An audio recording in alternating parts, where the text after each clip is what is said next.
ඉතින් අපි අදත් ආවා ගමේ තියෙන ලස්සන තැනකට සීෆුඩ් රයිස් එකක් හදන්නම් කියලා. සීෆුඩ් රයිස් එකක් කිව්වට ඔයාලා වෙනද දකින්න විදිහට නෙමෙයි අද අපි මේක හදන්නේ. චූටි චූටි වෙනස්කම් ටිකකුත් එක්ක තමයි ඉතින් සීෆුඩ් රයිස් එකක් හදන්නම් කියලා කට්ටියම ලෑස්ති වුණේ. ඉතින් අපි ඒක හදන්න ඉතින් අපිට ගොඩක් මූදු මාළු ගොඩක් හොයාගන්න නැති වුණා. හැබැයි හම්බුනේ අපිට මාළු වර්ග 3ක් විතර වගේ තමයි. ඉතින් අපි ඒ ටිකෙන් පුළුවන් විදිහට ඉතින් වැඩේ කරමු.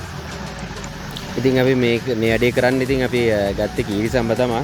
කීරිසම්බ කිලෝ එකක් විතර ගත්තේ. මොකද අපේ 6 දෙනා හිටියේ.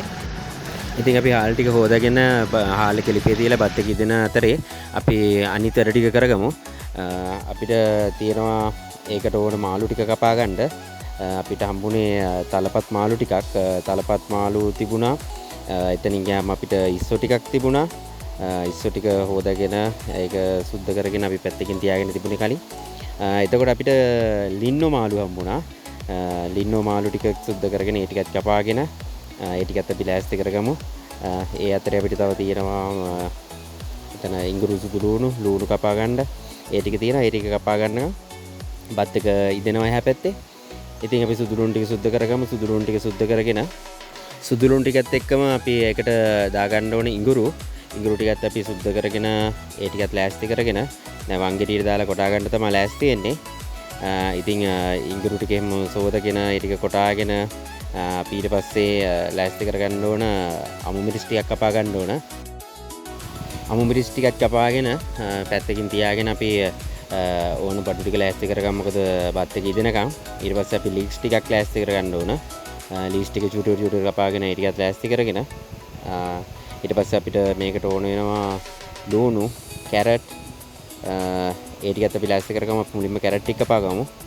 කැරට් ටික කපා ගන්නවා කියන්නේ කැරට් ටික ගාගෙන රයිස් එකට ඕන විදිහට කැරට් ටික ගාගෙන අපි ඒ ටිකත් ලෑස්ති කරගෙන පැත්තෙන් තියාගමු. ඊට පස්සේ අපිට මේකට ඕන වෙනවා ලුණු ටිකක්. අපි ලුණු ගෙඩිය රවුම් විදිහට තමයි ලුණු පෙති කපාගෙන ඒකත් ලෑස්ති කරගෙන අපි ඉතින් දැන් උයන්න පටන් ගමු. අපි මුලින්ම මේකට තෙල් ටිකක් දාගන්නවා. තෙල් ටික රත් වෙන ඒගෙන එනකොට අපි මේකට ඉඟුරු සුදු ලුණු ටික දාගන්නවා. ඉඟුරු සුදු ලුණු ටික කලින් අපි වංගෙඩියට දාලා කොටාගෙන ඒ ටික ලෑස්ති කරගෙන හිටියේ. ඉතින් අපි ඒ ටික බැදෙන අතරේ අපි මේකට එකතු කරගමු රම්පේ කරපිංචා ටික. අපි ඒ ටික බැදෙන ගමන්ම ඒකට අපි එකතු කරගන්නවා බිත්තර. අපි බිත්තර 3ක් විතර තමයි ඒකට එකතු කරගන්නේ. ඉතින් බිත්තර ටික අපි තෙලෙන් බැදෙන ගමන් චුට්ටක් කලවම් කරගන්න ඕන. මොකද බිත්තර ටික චූටියට කැඩෙන්න ඕන. අපි ඊට පස්සේ ඒ ටික බැදෙන්න තියෙන ගමන් අපි මේකට එකතු කරගන්න ඕන ලුණු ටිකක්.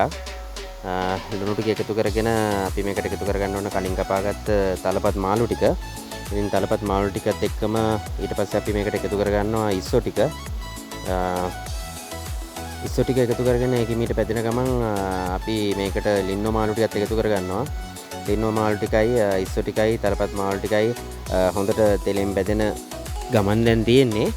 ඉතින් අපි මේක මීට තෙලෙන් බැදෙන්න තියලා තලපත් මාළු ටිකයි ඉස්සෝ ටිකයි ලින්නෝ මාළු ටිකයි බැදෙන්න තියලා අපි මේකට එකතු කරගන්න සෝයා සෝස් ටිකක්. සෝයා සෝස් ටිකත් එකතු කරගෙන මේක ටිකක් කලවම් කරගෙන තෙලෙන් වගේම චුට්ටක් තැම්බෙන්න තියලා අපි මේකට ඊට පස්සේ එකතු කරගන්න ඕන අමු මිරිස් ටිකක්. අමු මිරිස් ටිකත් අපි කපලා ලෑස්ති කරගෙන තියෙන්නේ. ඉතින් ඒ ටිකත් එකතු කරගෙන අපි මේකට බත් එක දාන්න ඒකත් ලෑස්ති කරගන්න ඕන. බත් එකත් හොඳට ඉදිලා තියෙන්නේ. රයිස් එකට ඕන ගන්න මිදිලා තියෙන්නේ. ඉතින් දැන් අපි අමු මිරිස් ටික එකතු කරගත්තා.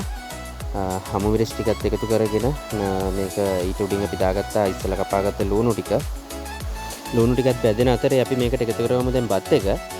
බත් එක එකතු කරගෙන අපි මේක හොඳට කලවම් වෙන්න ඕන. මේ අපි කලින් දාගත්ත බැදුන මේ මාළු ටිකත් එක්ක. ඉතින් මාළු ටිකත් එක්ක බැදෙන්න අපි බත් ටික ඔසේරම දාගෙන අපි කලවම් කරගමු. ඉතින් ටිකක් මදි අපිට බත් එක්ක කලවම් කරගන්න. ඊට මදි කියලා නම් අපි වැඩේ ඇතෑරියේ නෑ. ඉතින් බත් සේරම ටික දාගෙන අපි මාළු ටිකත් එක්ක දැන් ඊට කලවම් කරගමු. මොකද හොඳට බැදුණු මාළු ටිකත් එක්ක මේක හොඳට කලවම් වෙනකොට තමයි හොඳටම රස එන්නේ. මොකද සාමාන්‍යයෙන් රයිස් එකක් දානවා වගේ මෙතන අපිට කරන්න බෑ. ඒ නිසා ඉතින් පුළුවන් විදිහට මේක හැන්දකින් හොඳට කලවම් කරගන්නවා. කලවම් කරගෙන අපි මේක උඩට දාගන්න ඕන කැරට් ටික. කැරට් ටිකත් අපි කපලා ලෑස්ති කරගෙන තියෙන්නේ. ඉතින් අපි බලමු කැරට් ටික එකතු කරගෙන කැරට් ටිකයි කලින් අපි දාගත්ත මාළු ටිකයි ඒ ඔක්කොම බත් ඇටවල හොඳට තැවෙරෙන්න අපි කලවම් කරගමු. ඉතින් කලවම් කරගන්න ගමන් අපි මේකට එකතු කරගන්න ඕන ලීස් ටිකක්. අපි ලීස් ටිකත් කලින් කපලා ලෑස්ති කරගෙන තියෙන්නේ. අපි ලීස් ටිකත් දාගෙන මේට අපි ඒකත් හොඳට කලවම් කරගන්න ඕන. ඉතින් මේක හොඳට කලවම් කරගත්තායින් පස්සේ දැන් නම් හොඳ සුවඳක් එක්ක තියෙනවා අපේ රයිස් එක. අපි මේක ඉතින් දැන් කෑමට තමයි ඉතින් ලෑස්ති කරන්න තියෙන්නේ. අපි අනිත් යාළුවෝ ටික නම් කෙහෙල් කොලයක් එහෙම එලලා ලෑස්ති කරලා තියෙන්නේ. පත් එක අරන් එනකන් ලයිලයි බලන් ඉන්නවා. රස බලන්න මේකේ. ඉතින් හොඳ රසක් තියෙනවා කියලා හිතනවා. මොකද සුවඳත් එක්කම හැමදේම හොඳට මික්ස් වෙලා තියෙන්නේ පත්තටත් එක්ක. දැන් ඉතින් අපි රයිස් එක නම් හොඳ ගාන්න හැදිලා තියෙන්නේ. අපි මේක අරයන් දැන් අපේ කේල් කොලේට දාලා කෑමට ලෑස්ති කරමු දැන්. ඉතින් ඒකට යාළුවෝ ටික නම් ඉතින් හොඳටම ලෑස්තිලා ඉන්නේ මේ කන්න බලාගෙන. මොකද හොඳ සුවඳක් තියෙනවා. හිතුවට වඩා රසට දෙයි කියලා නම් හිතෙනවා. ඉතින් යාළුවනේ අපි දැන් ඉතින් කන්න තමයි ලෑස්ති වෙන්නේ. අපි රයිස් එක කන ගමන් ඉතින් අපේ channel එක subscribe කරන්න කියලා ආරාධනා කරනවා.